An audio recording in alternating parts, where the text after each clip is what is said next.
Everyone, स्वागत है आपका इस नए वीडियो में। अगर आप लोग एसएससी रेलवे का तैयारी करते हैं, बैंकिंग सेक्शन का या बिहार पुलिस का, तो उसी टाइप में एक क्वेश्चन होता है, मतलब पढ़ने के लिए प्रॉफिट एंड लॉस।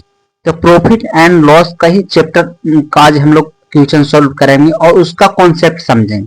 देखिए, इसका बेसिकली जो मुद्दा है, आपको इस टाइप के क्वेश्चन को कैसे सोल्व करेंगे उसके लिए जी इसके आप कॉन्सेप्ट भी आपका डेवलप हो और क्वेश्चन भी जल्दी सॉल्व हो। देखिए कैसे करते हैं।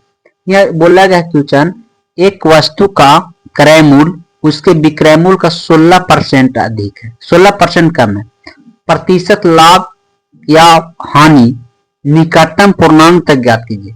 कहने का मतलब कि क्रय मूल्य यानी कि क्रय मूल्य कहने का मतलब क्रय मूल्य को शॉर्ट में आप लिख सकते हैं कॉस्ट प्राइस यानी सीपी, और विक्रय मूल्य बोला गया।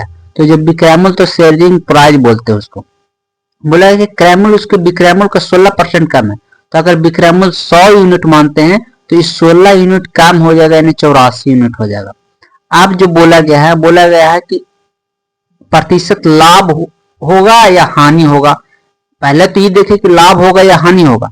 तो लाभ अगर वो हानि अगर आप निकालते हैं तो क्या चीज होगा वो आपको निकालना है। तो यहाँ से आप काटिए, कुछ काट रहा है, जो रेशियो उसको सिंपलेस्ट फॉर्म में कीजिए।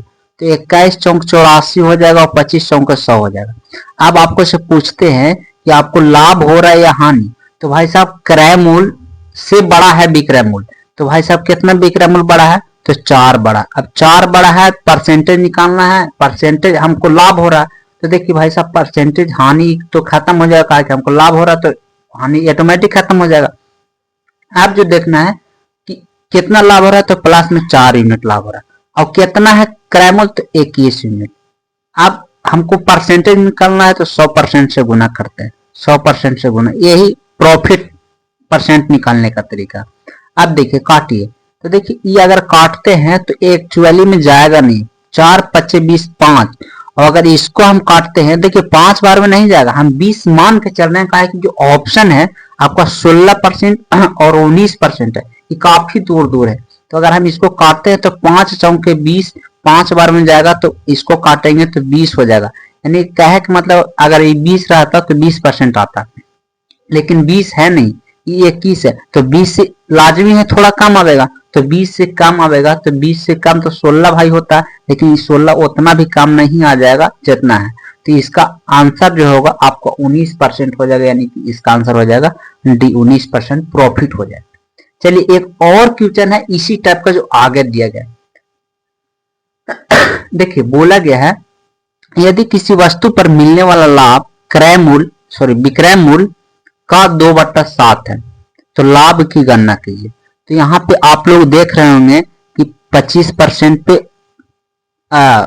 येलो कलर है। तो आप ये ना सोच के देखें कि जोन भाई रंग है उसी का आंसर होगा, ऐसा नहीं है, आपको निकालना ही पड़ेगा। तो देखिए यहाँ बोला गया, यदि किसी वस्तु का मिलने वाला लाभ यानी प्रॉफिट उसके विक्रय मूल्य क्या है, तो मतलब विक्रय मूल्य का यानी कि 2/7 और ईएसपी हो जाएगा। विक्रय मूल्य का 2/7 है, यानी कि कहे कि मतलब कि यहाँ से अगर प्रॉफिट और सेलिंग प्राइस का हम रेशियो निकाले तो प्रॉफिट और सेलिंग प्राइस का रेशियो हो जाएगा, सेलिंग प्राइस के नीचे 7 है तो इसका वैल्यू 7 हो जाएगा, और 2 यहाँ पे है तो अगर प्रॉफिट के नीचे आ जाएगा तो 2 यहाँ हो जाएगा। यानी कि कहे कि मतलब प्रॉफिट 2 यूनिट है और सेलिंग प्राइस 7। आप ऐसे समझिए, सीधी सीधी बात, आप कोई वस्तु को 7 रुपया में बेच रहे हैं तो आपको 2 रुपया लाभ हो रहा है। अब 2 रुपया लाभ हो रहा है, 7 रुपया में बेच रहे हैं, तो भाई आप खरीदे कितना में? तो खरीदे हैं हम 5 यूनिट में। कहे का मतलब यही ना कि अगर आप 2 रुपया में बेच रहे हैं, 7 रुपया में 2 रुपया लाभ हो रहा है, 7 रुपया में बेच रहे हैं, यानी 5 रुपया में खरीदते हैं।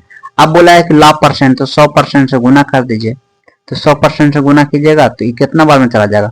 20 5 100, 20 दूना 40, यानी 40% इसका आंसर हो जाएगा। येलो कलर देख के आप ये ना सोच लें कि यही इसका आंसर हो जाए। आज के लिए इतना ही, अगले वीडियो में